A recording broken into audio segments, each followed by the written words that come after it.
There you go, friends. Hi, Doc South here. Was at the dentist this morning. I was going to do all sorts of videos 'cause I don't have to be at work at the supermarket till later. And I went to the dentist and my mouth was numb, so it would have been it wouldn't have worked too well. But I got a nice another episode of Millie's Itinerary. Millie said, well, it's lunchtime, which is basically for Millie's supper time. And she usually gets her main meal of the day around lunchtime. That way we can walk her. Usually she chows down pretty heavy and then needs a trip out to the yard. And so it works out. Better than getting up in the middle of the night, yeah. Okay. Although I got to admit, she snacks all day long. Yeah. So she doesn't really get the world's biggest lunch or main meal, but yeah, enough. Right. Okay. Well, anyway, you ready? Okay. Here we go. Millie's Itinerary, 12:20 p.m., Part 2. This one entitled IxnaY on the Ibblekay. Yes.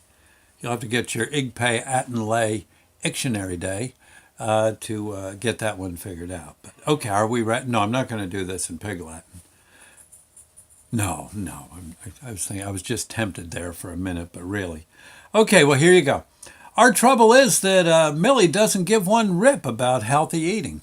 According to her, kibble is kibble, and it can't possibly be the only thing that a dog should eat. She also has no interest in doing celebrity endorsements for kibble. Kibble, like anything else in life, should be consumed only in moderation.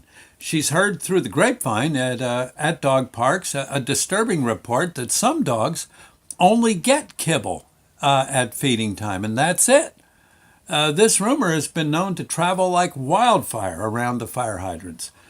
Sandy and I have both seen Millie sniffing near the dog park solid waste collection baskets, and she'll look at us almost as if to say, there's a dropping in the area that smells just like kibble and nothing else. She'll then back up with a low shuddering growl. You should see, yeah. Sometimes she'll turn around and flick some loose dirt onto the offending matter at hand. Bless her heart, but she won't use that selected area for her own bodily functions because it just really isn't nice to brag about all the non-kibble meals she gets from her humans. Bless her heart, but she doesn't want to ruin some of their dog's will to live. It's a nice thing about Millie, yeah. Still, a dog has got to get some kibble every day, no exceptions. For Sandy and me, this is perhaps the ultimate canine challenge. To get 1.5 scoops into that girl of ours requires all of our human powers of skill and cunning. We both have been known to pull out all the stops at supper time. Let me state for the record that we do adhere to the Geneva Kibble Convention rules. These rules state that no matter how much a human is tempted, it is a violation of international law for humans to open a dog's jaws and shovel the kibble down their throats without any kind of mechanical or pumping or spraying device. Kibble boarding is just a big no-no on the world stage. Electric shock is out of the question. One should note, I already stated this, one should also note that kibble boarding can actually result in prison time, as well it should. We love Millie and have found that tricking her into eating kibble is really the best way to go. But oh God, it's such a challenge. I know humans are smart, but when it comes to kibble feeding, dogs have us beat. So with Millie out of the room, Sandy and I go over our plot du jour. We need a new plan every day. Sometimes we can use a successful plan of attack from a month or two ago, but you'd be amazed at the kibble trick recall ability that hound of ours has in that pointy little head of hers. Today, though, we have a great idea. I thought of it while eating a snack cake the other day. It was kind of a sponge cake with butterscotch icing. What do you call them? A crimpet. Yes. It had butterscotch icing all on top. As it melted in my mouth, I thought how this particular cake's basic structure might fool Millie. Cake, icing. Icing being the better Yeah, cake being the more healthy. Yeah. I jotted down the plan of attack on an old sale card from the supermarket, and when I got home, I whispered it in Pig Latin to my dear wife Sandy, or in Pig Latin, Andy say. Right. What I proposed was to pretend that the Ibblekay Osway Ethe Unspe Ake, and spread it loosely on the bottom of Illy's May Udfe Olbe.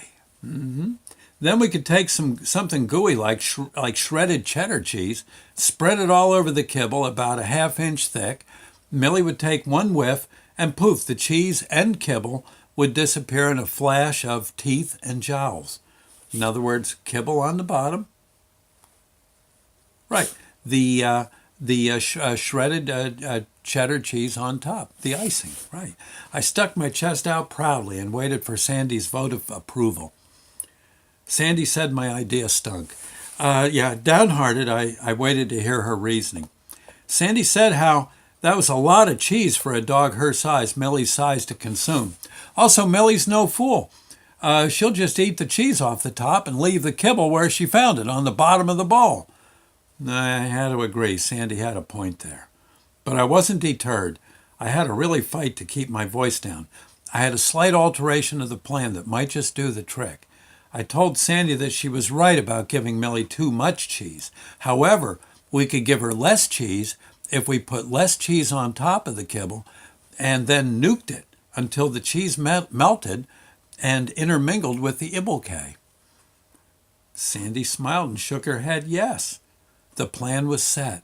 Millie would certainly fall for a kind of kibble, open-faced grilled cheese sandwich. Had her, I think. Anyway, we'll find out more tomorrow on the continuing adventures of Millie's Itinerary. Okay. Hope you're enjoying, friends. And you're getting these on Facebook now. I can email them to you if you wish, but I like doing this just with Facebook, tell you the truth. And if you want to see, there must be a good 450 videos available on my YouTube site. You go to YouTube and search Doc South Show. There's even a reading. You got to go back pretty far to find the very first chapter or first segment of Aunt Barb's Magic Oven. That's there too. Okay, so please enjoy and and share. And if you would, subscribe to my channel. That would help. Okay, that would help. Evidently, the more people see you have subscribers, the better, from what I hear. Okay. I'll see you later. God bless. Go feed your dog.